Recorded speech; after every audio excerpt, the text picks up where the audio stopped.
SPCH110 class, and we're going to focus more specifically on changes that have occurred within the last couple of years since SMSU went through the Liberal Education Program revision. Those changes are specifically an enhanced listening component in the group presentation assignment. But we made some syllabus changes as well. Even this summer we made a few language tweaks in the syllabus, and we're going to draw your attention to those. The other thing that I'm hoping we'll be able to do, if we have the time remaining, is to talk about some good practices for teaching speeches. And so folks that might share activities and that kind of thing for teaching speech. So I'm way ahead of myself in terms of previewing here. I'm going to review some course materials. Hillary's going to talk about the group presentation assignment. And then, as I mentioned, we're going to talk about best practices and share some activities that we've used in class. Listening activities, public speaking activities, group orientation, group teamwork, cohesive building activities, that kind of thing. Again, if we have some time. If we don't, we'll put it on the resources page. In terms of course materials, I know at least one person, I think it's just one of you, is teaching in college now for the first time. That, two of you? Okay. The College Now Essentials of Speaking and Listening, that resource page is going to be a really, really important thing for you you're going to be using it quite a bit, I hope. And if you weren't in the last session, I've kind of taken control of the page and I'm doing updating of it myself now personally, so I have a little more control over it, so it should be updated more frequently than it was in the past. You find it by getting to the College Now website, the College Now page, and then you click on Course Information and Resources over here on the left-hand side. Once you get there, the list of all the courses that SMSU offers through the College Now program are listed, and then there will be a separate resource page just for Essentials of Speaking and Listening, and there's also one for English. This is the College Now Essentials of Speaking and Listening resource page. One of the things that, and there are all sorts of different things that you'll find on this page. Probably the first and most prominent one is the Essentials of Speaking and Listening Handbook. And I have the first page of it here, and the formatting is a little wonky in Internet Explorer, but it looks beautiful in Firefox. For some reason, Firefox didn't want to play the YouTube videos, and Internet Explorer would. So you click on this, and it will take you to another page, the table of contents. This gives you an overview of the course, teaching general instructions and guidelines, the syllabus, and walks you through what does this mean. If you're a Lutheran like me, and you studied catechism, what does this mean? Anyway, so it's really sort of the catechism of the syllabus, and then speech competencies, various components of it, outlining, visual aids, impromptu speaking, extemporaneous speaking, persuasive speaking, and then the informative group presentation. We've done an extensive kind of revamp of the handbook here to include that, and Hillary's going to be walking through some of these things, group contract and guidelines for working in a group and so forth. And then there are some appendices of samples and examples. So this is kind of your handbook in, 64 pages. You click here, and it will download a PDF. It might take a little bit. Because it's a big document. It's there. But it's there. It's there. Yeah, as promised. It's worked like twice or 3 times. It worked once last night, and it worked before, but it's not working now. There it is! Hot diggity go. I think you need to orient your smartboard. There we go. I did that too, but then after 10 minutes, if you leave it alone, the whole system shuts down, and then I have to reorient again. So anyway, you can pour through, but there's all sorts of helpful tips and hits. So it will take you a long time to wade through that if you haven't looked through it. If you've looked through it before, if you've been teaching the College Now program for 5 or 6 years, cruise on back over there. There's some new stuff in there. Hillary and I went through it this year with it was a course to its comb. It wasn't a fine-tooth comb, it was a course tooth comb, but we went through it. But the resource page, I don't know why I'm going backwards. The resource page is a good place to visit. The syllabus, I told you I was going to talk you through some recent changes and so forth. The syllabus you can find on that resource page 2. If I go back to the course information and resources, and then you click on the Essentials of Speaking and Listening resources page, you just scroll down a little bit further, you'll be connected to the syllabus. This is a PDF of the syllabus. Actually, this actually brings you to a separate page where the syllabus is. But there are PDF versions and Word document versions of it too, so if you need to download one and print out for your students, you'll find them on the resources page. In terms of the syllabus, the course description objectives have not changed. Textbook has not changed. One thing I should say about the textbook, the Pocket Guide to Public Speaking by Dan O'Hare and et al. I can give you a little bit of background. Some of you may not have that. In terms of our textbook selection and our choice of textbook, this relates to the LEP or our General Studies revision here on campus.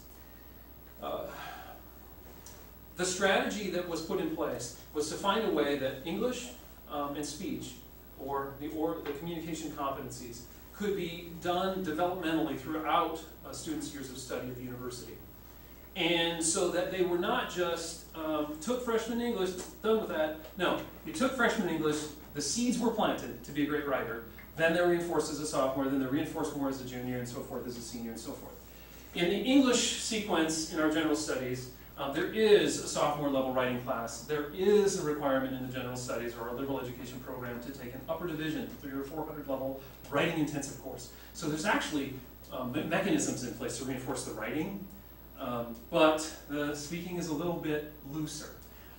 They're just asked to take some class in their upper division courses that reinforces the basics that they've learned in the Essentials of Speaking and Listening. So the thought was that we find a textbook that the students would not sell back to the bookstore as soon as the class was over, but that they would carry with them, and that they would pull open again when they needed to do a presentation in their education research methods class. Or when they're sitting in art history, they could pull out their book. Oh, this is how you do a group presentation. Or when they're in their business class, they could pull it out and say, well, here's how a business,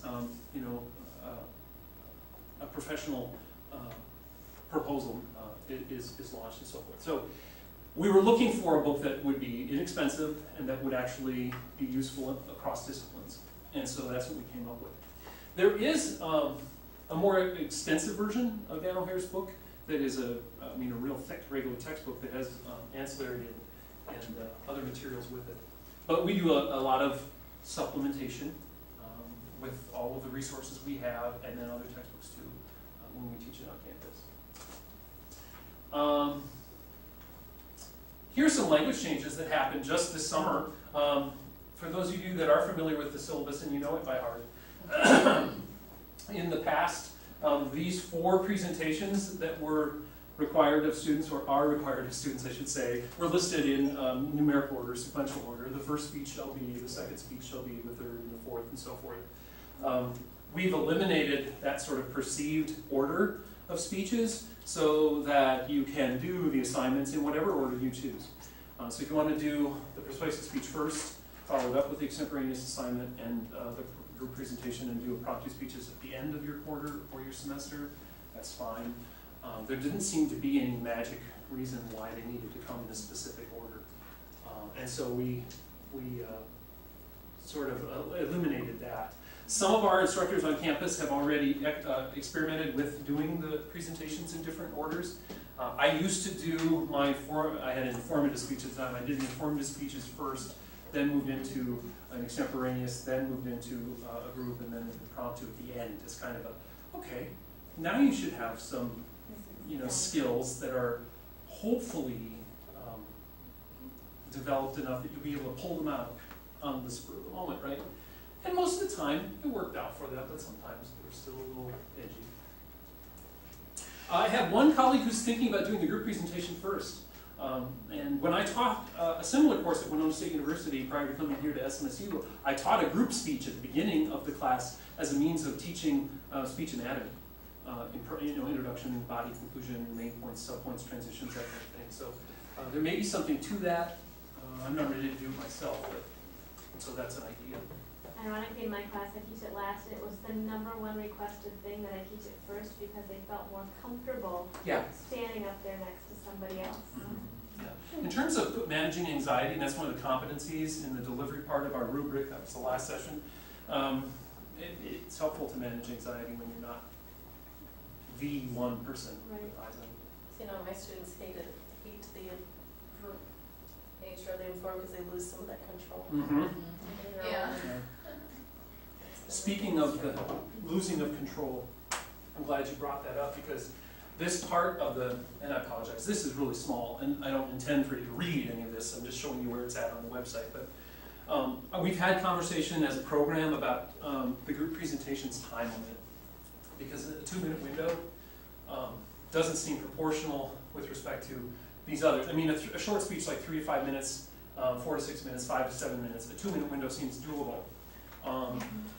But an 18 to 20 minute, it seems like that window might be more reasonable if it were wider, like a 3-minute window or a 4-minute window. And for the precise reason you're talking about, because you're dealing with 4 other individuals, it's more difficult to control time. When we're up here by ourselves presenting, we can look at the clock and go, okay, you quickly change, right, shift. You can't do that when somebody else has the floor. So we're thinking about that. If Hillary and I had our way, we probably would just do it right away. Yeah. We probably announce it today, but it's a process, right? Have to consult with colleagues. You all know how departments work if you're in large enough schools to have them. Some of you are in departments of one, I know that. But yeah, it's a process we're working through. I think most of our colleagues are in favor of some sort of widening of that window. Especially Because it's a real narrow target for you to hit with and 5 people. when you're dealing with, sometimes you have groups, you know, some of your classes are small, you know, so it doesn't make a lot of sense to split them off into groups of 3. You know, so it's like, so now you have a group of 6, well, 20 minutes is not a very long time for 6 people, so you may like to push them more toward the 22, or if you're like me last semester who had a group who really struggled, and a group member ended up dropping out at the, you know, way end of the thing, so now they're down to 3, and they have to, so I just think it makes a lot of sense to try to accommodate what's effective for the number of kids in the group, and, you know, what makes more sense. It's been really tough to do the 18 to 20 minutes when you're looking at a group of 5 because you're looking at an introduction, a conclusion, and the body, and that gives them about 2 minutes each talk, and they're trying to cover quite a bit of material at that point. So we've had a huge difficulty trying to make it within that 18 to 20, and sometimes we would extend it anyway, just because of that intro conclusion.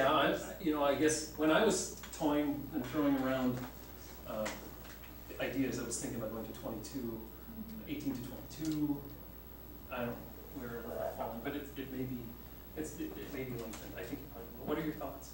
Those of you that have done. What about 16 to 22? That's 4 minutes a piece on average. If 4 is your smallest group size that you're recommending. Oh, just per person, because like Per Hillary said, if person, someone right. drops out at the very end. Per person. What do they do? You know, Right. 4 minutes. A minute or 4 5 minutes minutes. per See, we person. talked about that Per kind of person. thing where you were talking about a minimum time limit in terms of, Per person. So the fear of that is that then they have to speak for exactly 4 minutes. So what if that person ends up speaking 3.5? Is it okay for somebody else to make up the difference? I think so. I think so too. That's why it's a group. Exactly. We've had this conversation, and I'll share some private conversations we had as a program about actually doing proportionally. Like, okay, so what if you have only, let's say you have 9 people in your class. So you have one group of 4, one group of 5. Why not just assign it, 4 minutes or 5 minutes for each person? So the 5-minute group has to speak for 25 minutes, and the 4-minute group has to speak for 20 minutes. And I personally am not in favor of that. I think they need to, as a group, create a presentation that fits some parameters. The reason that I feel that way is because I think the proportional time limit reinforces the idea that Hillary's part of the presentation is 5 minutes, so Hillary's going to do that part. Hillary, you go off and do your part, and I'll go off and do my part, and then we'll all show up. We'll show up the same day, and then the presentation will somehow happen magically together. Having one time limit, whether you have 3 people, sorry, you're a group of 3, and you're all going to have to speak 7 minutes apiece, or you're a group of 6, and you're all going to speak 3 minutes apiece. It reinforces the idea that they are doing that together as a group, and they need to work out how they're going to do that. Yeah. I'd like to see in that presentation some element in order to do extremely well where it's not chunked performances, chunked presentations. I agree 100%. And, I mean, I have a very hard time when they get up there and everybody else is standing here in this huddle doing nothing, and then the one person is doing their part, and then they walk over, and the next Right. one walks in. And Yeah. it's really, we call it a group presentation, but I don't feel like there's anything that we're getting from the university that's mandating that they do anything different, other than this chunked individual speeches that happen to have the same topic. Yeah. See, the best groups though seem to emerge where one will do lights and the other one's gonna run the Right. thing. computer or Yeah. something, Right. and one is And I handing still out think or- the idea of working together as a team, not necessarily 6 at a time, but 2 people even sparring and pairing off with each other to have some dialogue with the audience would be so great. And those are the ones that we get, that I give the A's to, because Right. I think that they have actually practiced together. Exactly. I've had the same thing too. We're kind of getting ahead of ourselves, because we're getting into your part. But I can just dispense with this very quickly, and then we can pick this up again in this third conversation. I had a speech, I presented the exact same way. 2 people Right. do point number 2. And they're both standing up there and they're bouncing back and forth. That's what I want to see. You know, and one person gives some content and some reinforcement, and the next person says, look at this visual, and then they will explain the visual aid. So yeah, that's what I'm talking, integration. Hillary's going to talk about it. But I hear what you're saying, that you need, They don't see it would be that nice it's to see required. that, yeah, it would be Yeah. nice to see that here. Well, I'm going to put that in the back of my head. The problem is how do you kinda, I mean, Yeah, how do you require that? And then, syllabus, I don't because think I know that this our is written instructors as on syllabus. campus are gonna have problems with, oh, you're telling them yeah, the how to syllabus keep doesn't our-" preclude that. No. No. So, I think it could be your prerogative. And actually, the rubric,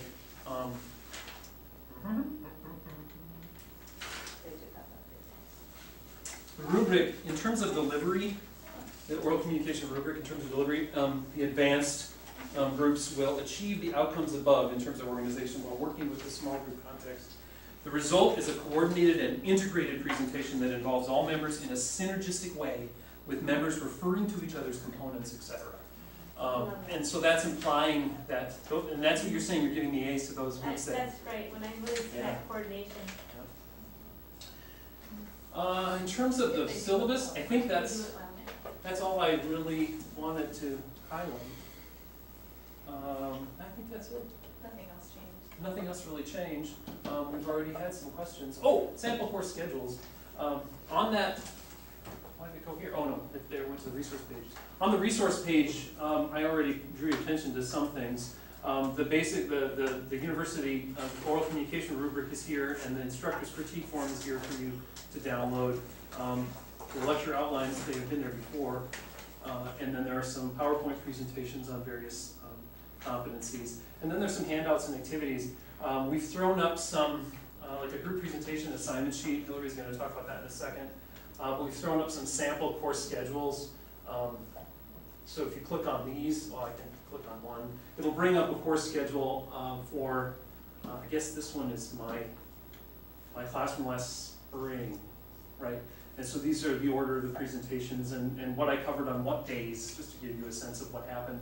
My class on campus is meeting for an hour and 15 minutes, 2 days a week, as opposed to what many of your high school classes will meet. But it gives you a sense of how the class unfolded. And then, but like I said, I'm going to be doing, I think I might do a little tweaking in terms of the schedule of assignments. But it also gives you a sense of weighting points and that sort of thing too. Keeping in mind that your general rule should be, regardless of how many quizzes you give or how many tests you give, 60% of the course grade should be from syllabus requirement, right? For the college grade. Yes, for the college grade. That's excellent clarification. So, anyway, and then some other requirements. But it gives you a sense of you can look at some samples there. And then, of course, the teaching guidelines handbook. I already drew your attention to that. That's there, so use that. But I will also make a plea, if you have, as I said before, if you have examples, activities, things that you'd like to share, get them to me and I'll put them up there on that resources page. And the resources page is where you should look for sample videos, that kind of thing too. The only thing I have to be careful of is that students have, I guess a savvy student could get access to it. So we aren't going to want to put things on there that are, here's a quiz you could use and here's the answers. That's one thing. That's one thing out there. But if a student wants to get access to the handbook or the guidebook and look at it, you know, and well, certainly you can duplicate and share parts of it with them, certainly. Great, you know. We don't have enough students like that. So, now we'll get on to the group presentation, actually get into the meat of it. Or at least try to make some things clear. Where is that going to lead you? I think this brings you to the Okay. requirements that this sample one. Yeah, where is mine? I'm right Here? Yep. Sorry. The reason that we're choosing to talk about this particular assignment in detail, you know, we have several assignments that we could talk about in detail, but the reason we chose this one is because the group assignment is actually relatively new.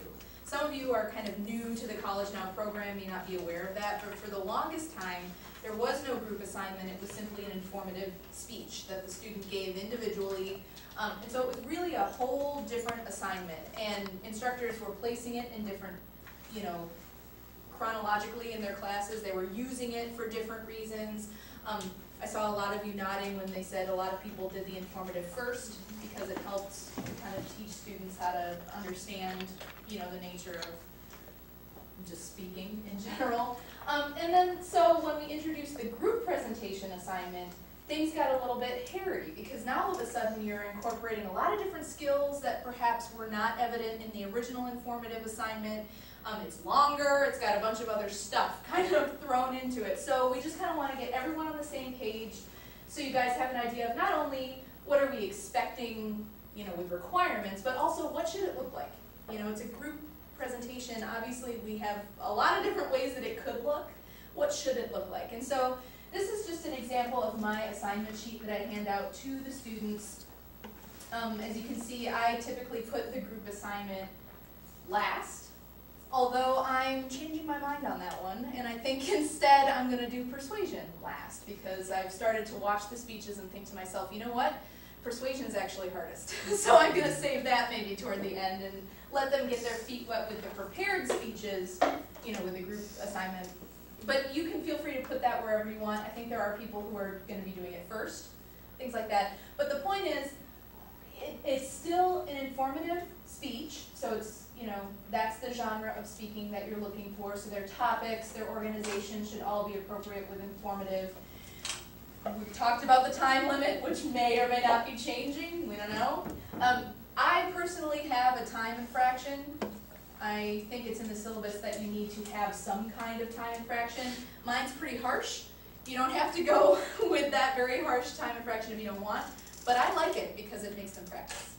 So that's what I do with that. The other element that's kind of new with the group informative as opposed to just the typical informative is that we require of them, and this is in the syllabus as well, we require all of the groups to put together a group contract in which they outline their responsibilities for how they're going to execute the assignment and their accountability to the group and what happens if we don't, you know, what's going to happen if somebody doesn't pull their weight and just decides they're going to slack. So we have the group contract, which is new. This is the only presentation through the course where they're required to use a visual aid. Mark kind of pointed out that they can for the other ones, but this is the one where it's required. So, you know, it's kind of emphasized when you're prepping for it. They have to have 10 sources, and they've got to do the note card. Part of the handbook, that's the document I'm in right now, and it discusses all of these things that were on my assignment sheet. You know, I just kind of distilled it down for the students, so I wasn't spending an hour explaining to them what their assignment was. So that's kind of what that was. Here are some tips that we kind of encourage you to stress to the students when you're introducing the assignment because they're general pitfalls. And then right after that information, you find information about the group contract. And when I hand out the, you know, assignment, I guess, for the group contract, I use pretty much this, what you see listed here in this group contract part. That's what I hand them because I feel like a lot of them haven't really written a contract before. Some of them don't really know what that means and what it should look like. But generally speaking, I mean, all of these things should be present. You should have who's in the group, How can we contact them? Things like that. When are we going to meet? What are our goals? But the goal of this assignment is to actually lay out policies and procedures for if somebody is not pulling their weight. Because we kind of thought that with it being a small group context, they should rule it. It should be their group. They should have rules that they establish. It's not, I'm not a part of that group. I don't know what goes on, and I don't know what they're expecting from each other. And so the way that I kind of introduce this is I say, you should really pay attention to your group contracts, because if it's not in your contract, I can't enforce it. So if you do kind of a shoddy job putting together your contract and then somebody's slacking off and you come to me whining, I'm going to ask you what's your procedure for handling that. If you don't have one, then that's too bad. So it's kind of like a little teaching tool in terms of accountability. Like, you have to lay out those policies for yourselves, or I can't do anything at all, because otherwise I really don't have any evidence that anything's going wrong. There's no paper trail, there's no nothing. So typically what I encourage them to do is stick pretty closely to the firing procedure that we sort of laid out for them, because I feel like there are no real loopholes in the way this is laid out. It makes a lot of sense. They can clearly see that. They get the sort of strike one, strike two, strike three sort of thing. But again, I kind of stress to them that this is a big deal, because if you lay this out and somebody doesn't pull their weight and you fire them, what happens to them? Well, they can't complete the group presentation. If they can't complete the group presentation, they fail the course. So it's like, it's a big deal. And so this component, while I think might be easy to shove under the rug, I think can mean the difference between a successful group and a really sorry and sad and not so successful group. So, are there questions about the contracts from people who have been doing this in their classrooms for a couple semesters now? How much do you usually expect for the list of general expectations? Because I saw just very basic, like, you must do your work, you must show up, just really basic stuff. But like, if that's all they're expecting, then that's all, they can expect, I guess, I generally give them some feedback on their contract, and then sometimes if I have enough time, I will allow them to revise it. If I give them a suggestion that says, I think maybe you really need to have a little bit more here, but I don't give them samples, because, and they want a sample. Give us a sample. Can you put a sample in D2L? And actually, if you scroll up to page 35 or 36, I put a sample in here for you guys. This is one from my class. But don't. It's not exemplary. It's not like the best contract in the world. But it's an idea of what they might come up with. But I don't give them a sample for the express reason that I want them to come up with what they come up. And some of them come up with like the Nordstrom Employee Handbook. If you're familiar with that, it's like one page, one word, right? Like as resolved. Yeah, and the others will come up with really. It's like they had a lawyer on their team, and it is like whereas and herefore and in consultation and notarized and whatever. So I leave that up to them. But I always start this by saying, okay, get into your groups, and I want you to all share an example of a time that was terrible for you in a group. When it just was horrible, it was the most horrible experience. Or share your horror stories of groups with each other.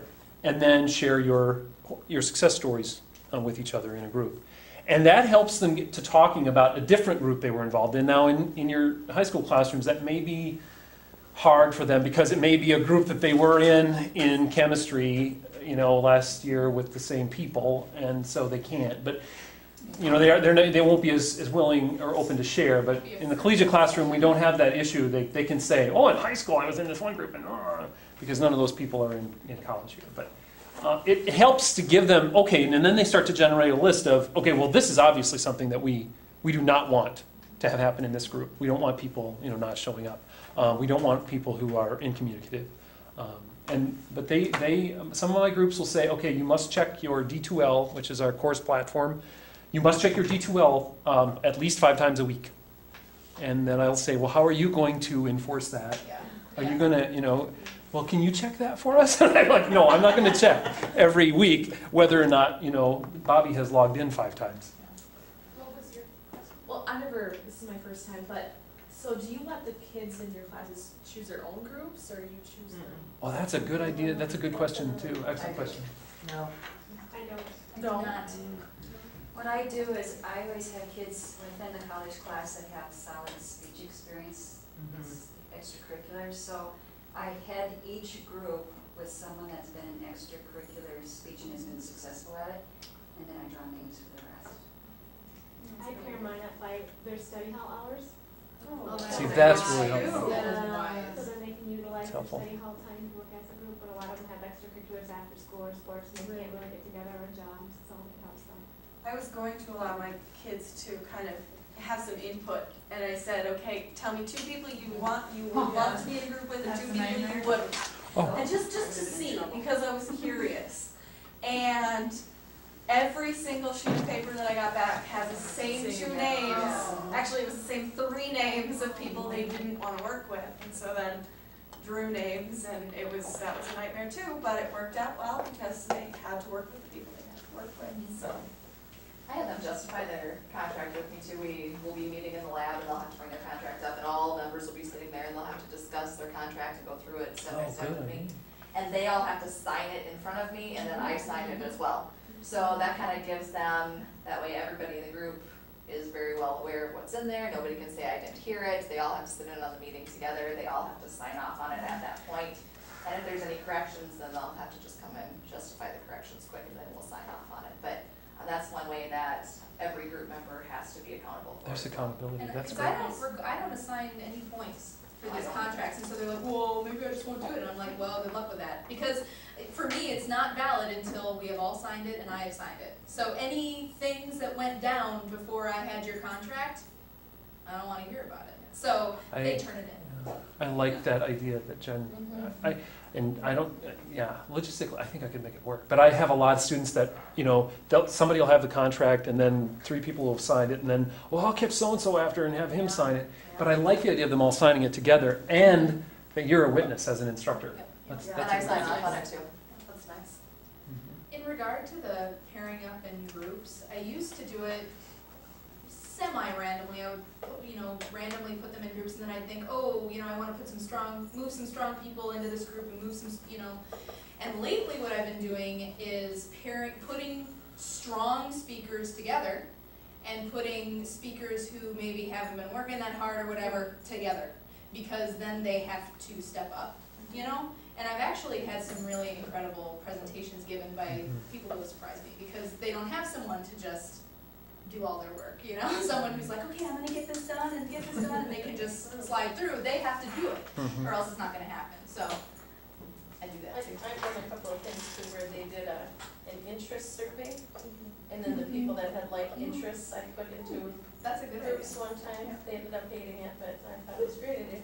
It is a good idea. And They were too much alike. successfully, I had a student suggest that we do it like a draft, how the sports teams have drafts. Sure. And in a group of 20 students, they said to take the top 5 kids in the class, and they all had to draft their own teams in private with me.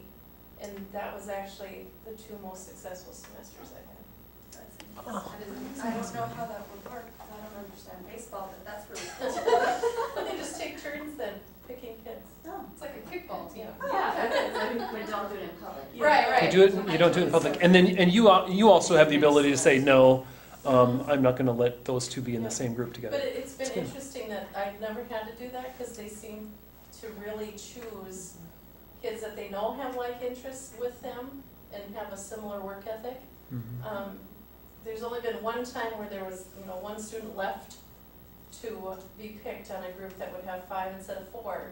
And I said, okay, who can work with them? And the one girl that had the most outgoing personality said, I can handle him.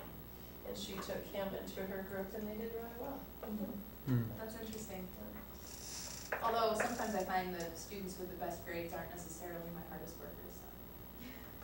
I go with the harder workers are my upper echelon of speakers. But anyway, that's the group contract. Are there more concerns specifically from the new individuals?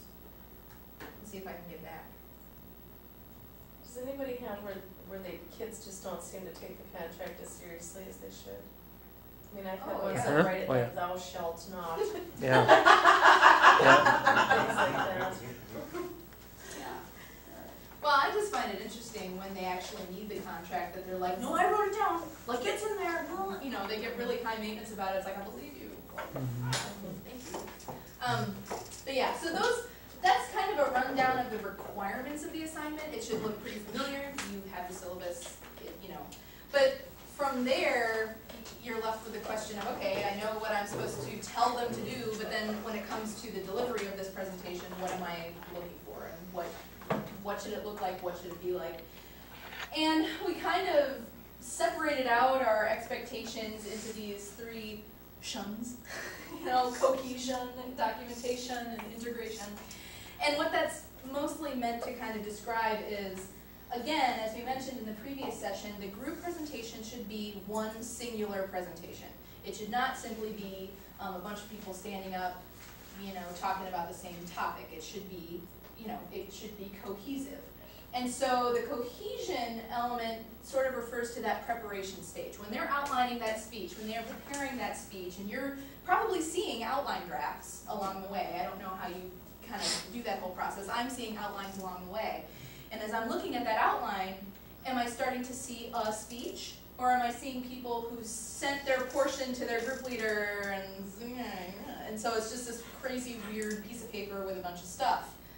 Not so cohesive. So we're looking for the actual preparation of the speech, the outline of that speech, and on the final day when they turn in, you know, their final outline, it should be a cohesive presentation with transitional elements that make sense, previews and reviews, the intro should match all the speech, all of that stuff that we talked about last time structurally should still be evident with the group presentation. The documentation is a battle that I feel like I fight the whole semester in terms of getting verbal citations out of these kids and complete verbal citations out of them, which I find gets overwhelming for the group presentation, specifically because there are so many sources required. You know, it's a 10 separate source minimum for these students, some of which, you know, you're talking about 5 people, maybe someone is just doing intros and conclusions. That leaves 4 students to manage 10 different sources, and it gets pretty intense sometimes.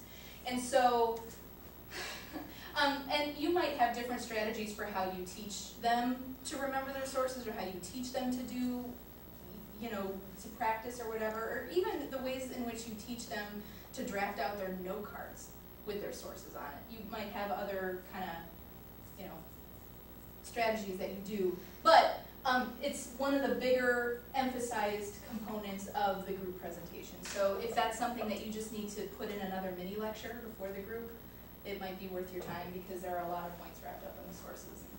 And when you just, especially for the new people, state what you want said in the oral citations, because that has changed a little bit over the last few years. It's gotten a little bit more packed than it used to be. Yeah.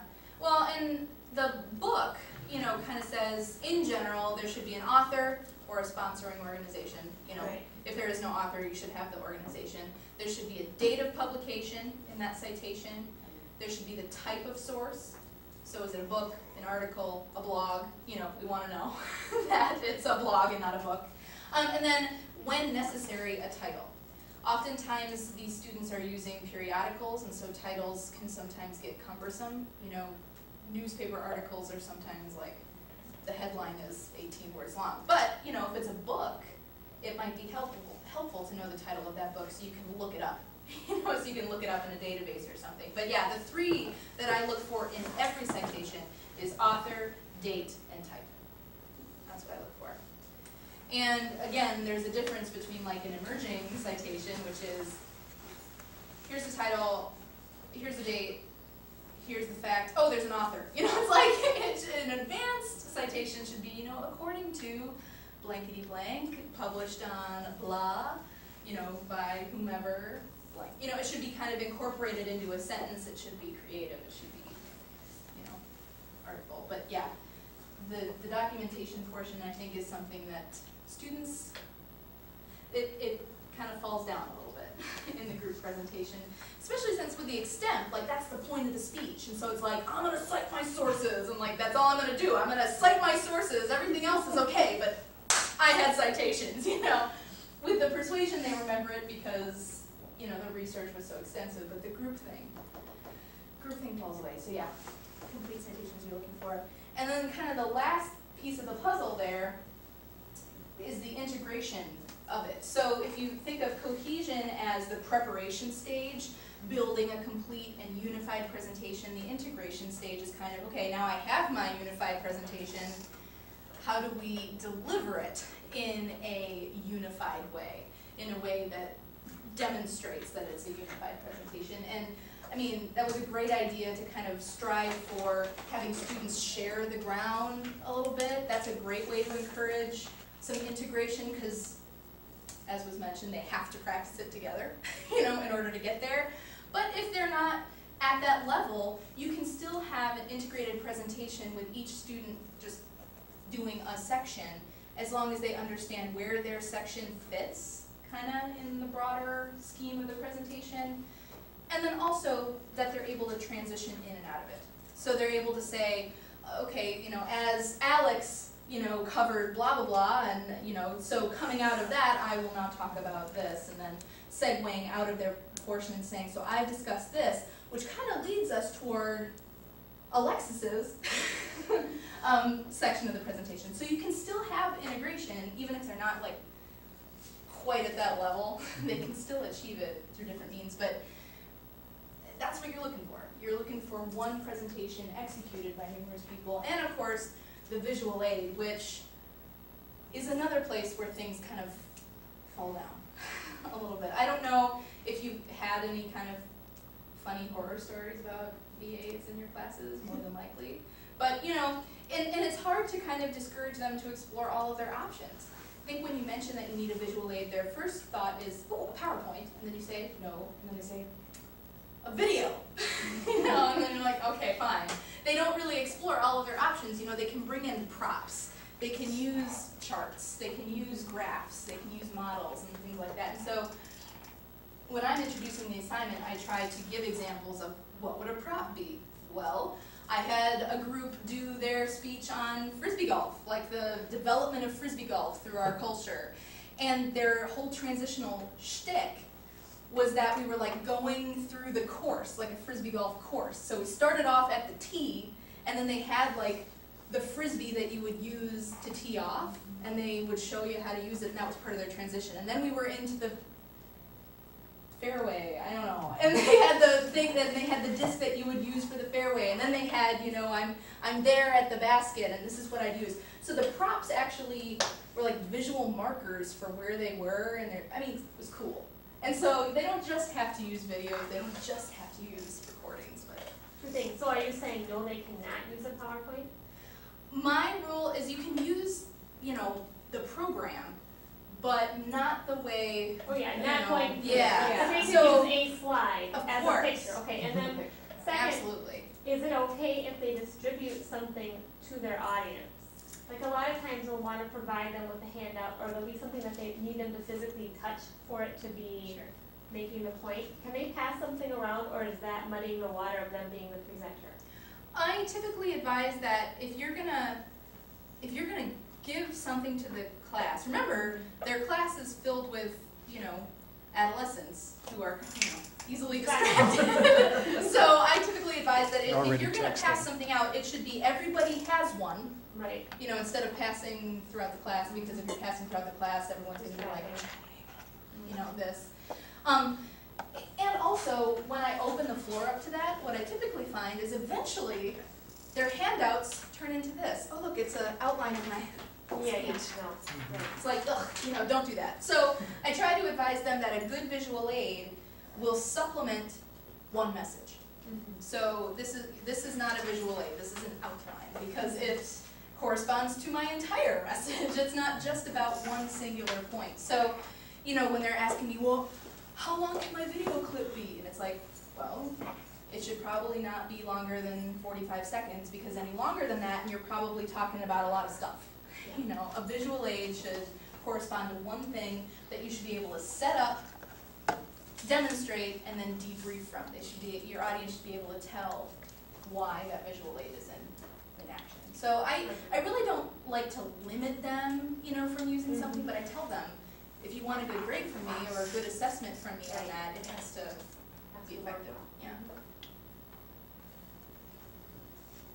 Are there other questions about VAs? I know that when I do visits, a lot of times the students tend to ask me stuff about that. Like, oh, what can I do? And you know, what can I use? And that's the spiel I always give. I don't know if it's helpful for them. I don't know if it just kind of goes like that. In my class last semester, I told my students about the Minnesota State High School League speech rule about setup time, because I had the most dismal experience with students. I kid you not, they were 15 minutes just trying to get their technology to work. And this was after I had told them, you know, you need to come to this room with this console, with this smart board, with this data projector, and you need to practice here. You need to make sure things work.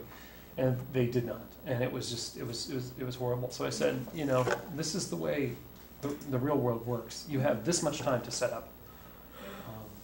And I typically advise, you know, they ask, well, how are we supposed to do it? You know, like, how are we supposed to do it? And I kind of do what Jolynn asks her kids to do, is like, if you're the one talking, you should not be messing around with the computer. You have 5 other group members who could be standing over there, you know, hitting display and hitting display mute and, you know, coordinating the visual aid with the speech so that you don't just have a random slide up here for 20 minutes that doesn't really go with anything except for the 30 seconds where it was useful. You know, so that's how I ask them to kind of handle that. If you're not talking, you should be, you know, doing the computer stuff. You should be hiding the prop or bringing the prop out or hiding the graph or doing that kind of thing. When you do have the group and say it's more segmented where one person is performing, so to speak, and the others are just standing back, I have told them to consider themselves on, and they should be attentively, you know, listening to their fascinating cohort up there, rather than looking at their shoes or looking around at the class or yawning. Is that? Yes. That is. Okay. They should be modeling listening for the audience. I mean, they're listening in public is what they're doing. Right. You know, I mean, they're standing in front. They should be modeling good listening. And Tell them ultimately, the same they're not thing. really going to be able to segue in and out effectively if they don't know what came out of that person's mouth on that day. They may know what their friend's outline says, but they don't know what's going to come out of their mouth on that day. Right. So they need to be kind of, because if they like reference something that so-and-so said, but so-and-so didn't say it today, that's a problem. And again, the reason I wanted to bring it up is because there have even been instructors on campus here teaching this class that kind of set it up as like a panel discussion kind of thing, where they're like sitting in a row and they're like presenting as if at a conference, and you know, that's really not what it's meant to be. It's meant to be a presentation, not a panel or, you know, symposium. You know, all of those different kind of manifestations that group work can take. Yeah, I tell my students it shouldn't be a 5 speeches that all have the same theme. It should be one speech that has one thesis. All of you are reinforcing it. Yeah. Okay, so for grading then, Yeah. so if you say you wanna have 2 people up there at the same time, that means you are just doing one group grade, not individual. Or you have to have all 5 sheets laying out. And then as far as the outline, do they all get the same outline grade then if you have Yes. one? Okay. There should be one outline turned in. And one works cited page then to go Correct. along with it, so everything transitions and. Correct. Okay. It should be formatted as one document. It should, you know, it should not be like, oh, so-and-so sent me their outline and it was single spaced and then my portion is double spaced. You know, it needs to be one contiguous document. The grading thing is an excellent question because that's something that we have been struggling with. And those of you who are my, you know, instructors who have asked me, I said, yeah, I don't know, here's what I do. And actually I'm gonna change the way I do it to the way he does it because he does it better.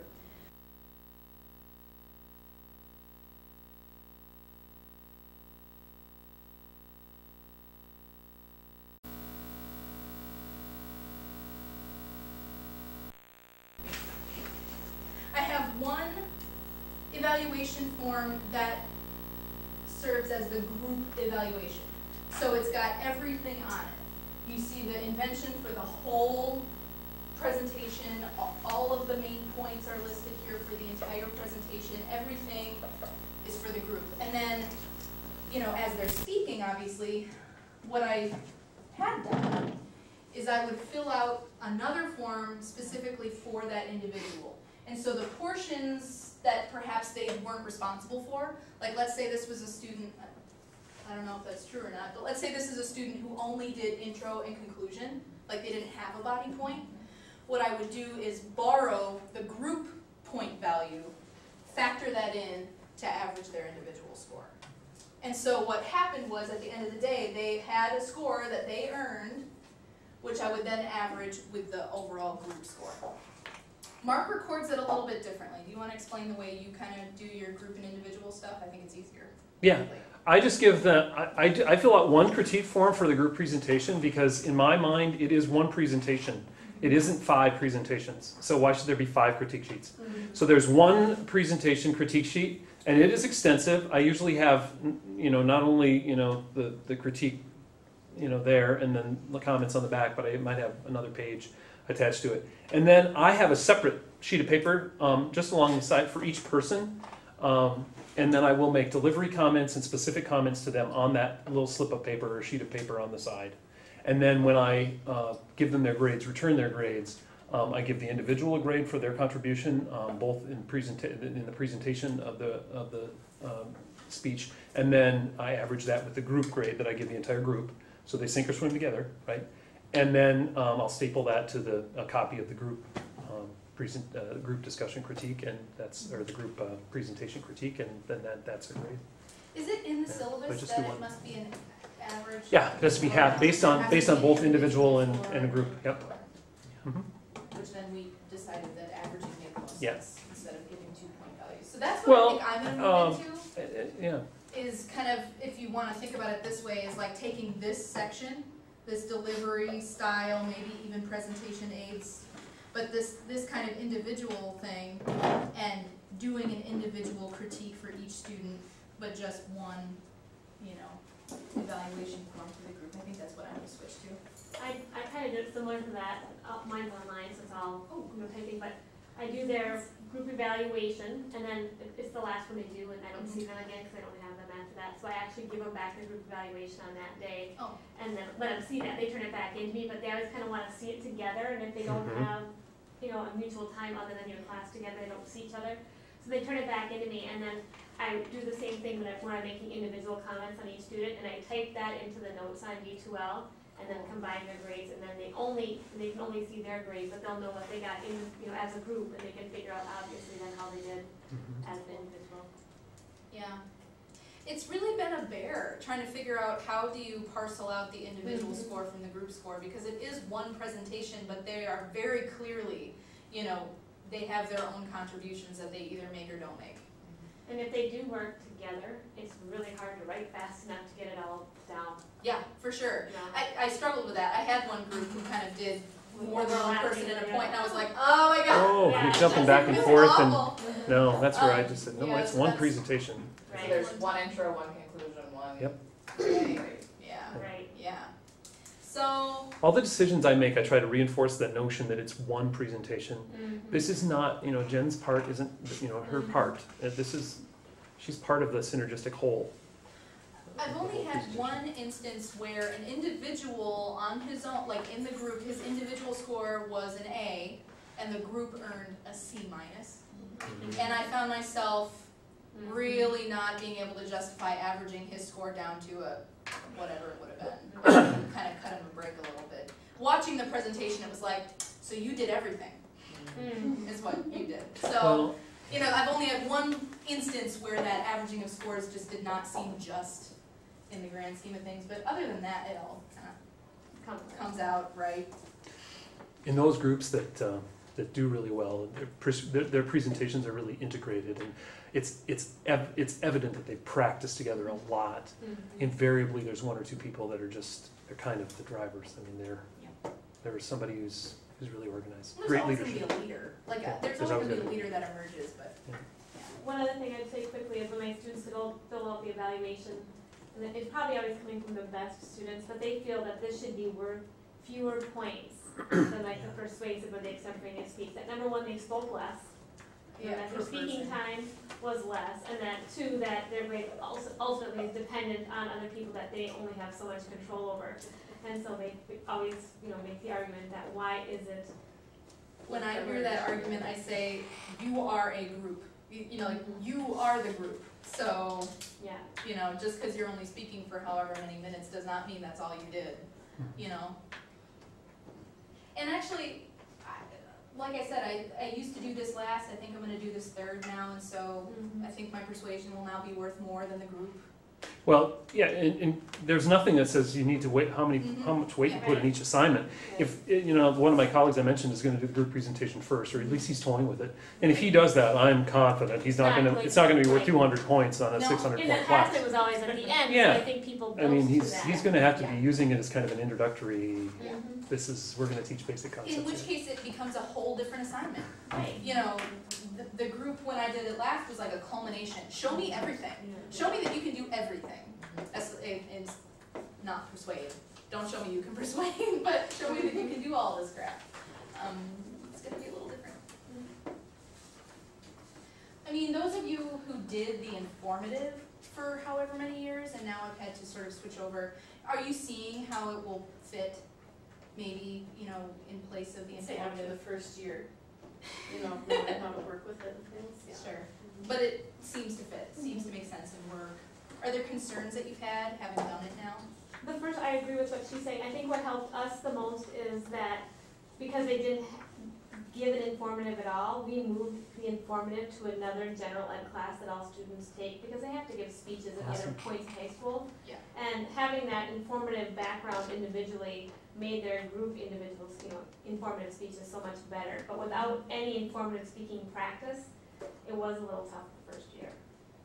Yeah. One of my schools does that too, Sartell Yeah. does that. Yeah, we They really. moved it to a different we moved it to a different class. Yeah. that all students are required to take, and it has been it's been awesome, Yeah, because we did too. when I visit the class, they reference it, they're like, oh, we did it. Yeah, is that just like we did in it? And Yes, for it English, is. yes, that's what you do, yeah.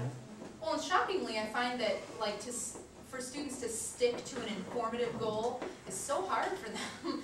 And that's partially why I'm moving it before the persuasion, because before I was getting topic proposals of, we would like to inform the audience about global warming. Here's the problem of global warming, here's the causes of it, and here's how we can fix it. It's like, no. So, yeah.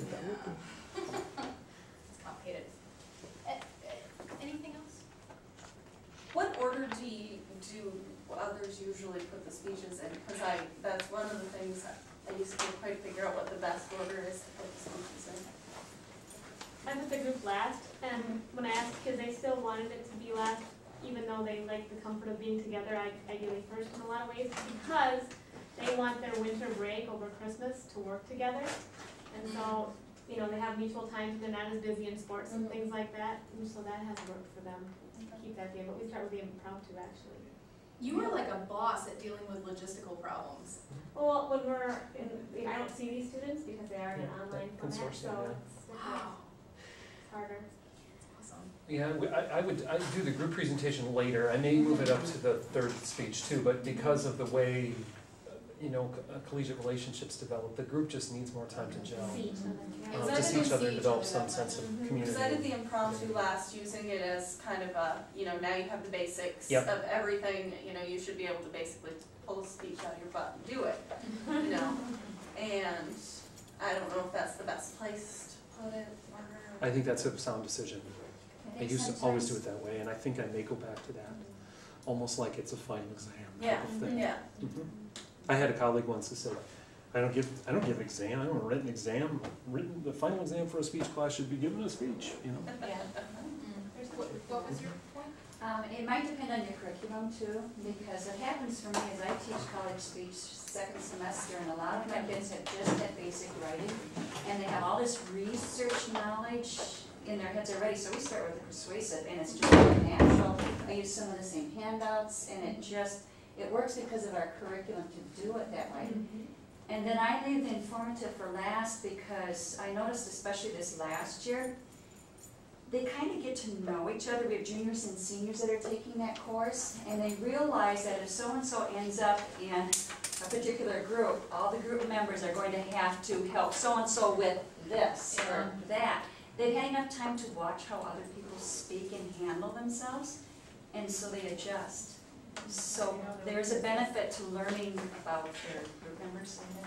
Yeah, and I order them just basically because I think of it in, like, I'm layering. And through the lecture material, as you kind of continue to layer more stuff, it's like, what's the purpose of the speech? So I start with impromptu because there's no need for them to outline. There's no need for them to argue. You know, all of those things that we learn later, we don't do. So, you know, it's like a test. Go, try, I don't know, try it out. And then I start talking about support, you know, supporting materials, which the extemp tests really nicely. So after I talk about supporting, I do extemp. So it just kind of, my order relates more to the information in the book and how you layer that into the class and what you're trying to test.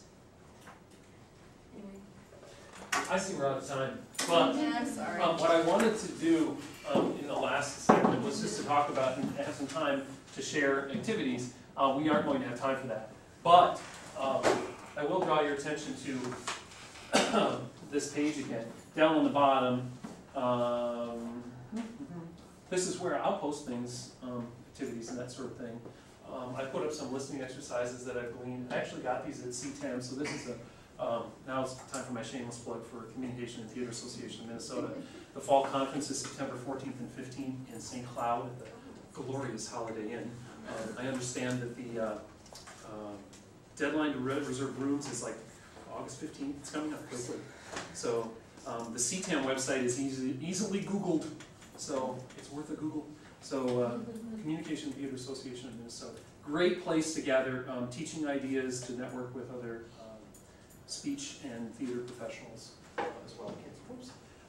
And I got some of these from CTAM, listening activities. Number 4 is really cool, and it relates to something we talked about before, but it's basically leading a class discussion which develops a code of listening for the class.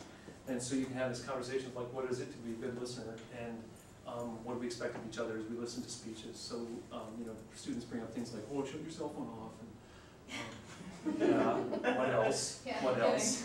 And then, you know, don't be attentive, and you know, keep good eye contact, give good feedback, and then no, you know, chatting with one another and that sort of thing. But it also opens up great conversations about, okay, so you treat your teachers that way. You know, you're saying you need to be respectful of one another when they're giving their presentations to you. Are you respectful of your teachers? At least in the collegiate environment, they often say, oh, no, I guess not. I guess I'm chatting all the time. I'm texting or I'm updating my Facebook page or whatever. Number 8 is really good too. I've done that one before. And it's basically what we're doing with student critiques, you know, having them critique each other, but listening for specific things. And taking notes on their classmate speeches, they're doing that already.